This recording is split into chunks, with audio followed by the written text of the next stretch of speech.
Sai Pallavi glamour పాత్రలకు no చెబుతూ కేవలం నటనకు ప్రాధాన్యం ఉన్న పాత్రలనే ఎంచుకుంటూ పాన్ ఇండియా స్థాయిలో స్టార్ ఇమేజ్ ను సొంతం చేసుకుంది.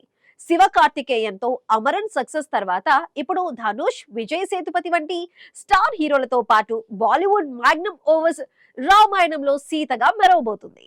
ఏ పాత్ర చేసినా అందులో పరకాయ ప్రవేశం చేయడం సాయి పల్లవి నైజం. ఇటీవల విడుదలైన అమరన్ సినిమాలో ఇందు రెబ్బాకా వర్గీస్ పాత్రలో ఆమె ప్రదర్శించిన నటనకు విమర్శకుల ప్రశంసలతో పాటు సైమా 2025 ఉత్తమ నటి అవార్డు కూడా దక్కింది.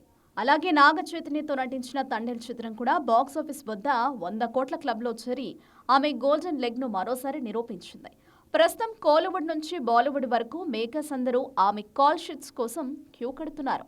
ప్రస్తుతం సాయి పల్లవి లైనప్ చూస్తే ఎవరైనా ఆశ్చర్యపోవాల్సిందే. అమరన్ దర్శకుడు రాజ్ కుమార్ పెరియస్వామి దర్శకత్వంలో ధనుష్ సరసన ఓ భారీ చిత్రంలో నటిస్తోంది.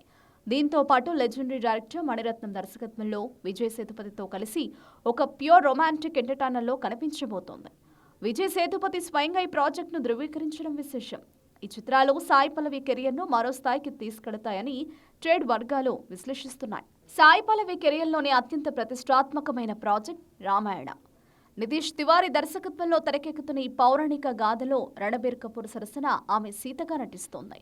ఇప్పటికే ఈ సినిమా టెస్ట్ స్క్రీనింగ్స్ కు అద్భుతమైన స్పందన లభించగా దీపావళికి ఈ చిత్రం ప్రపంచవ్యాప్తంగా విడుదల కానుంది.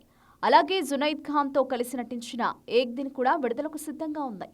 పాత్ర నచ్చితేనే సంతకం చేసే ఆమె యాటిట్యూడ్ ఇప్పుడు ఆమెను ఇండియన్ సినిమాలోనే అత్యంత డిమాండ్ ఉన్న నటిగా నిలబెట్టింది.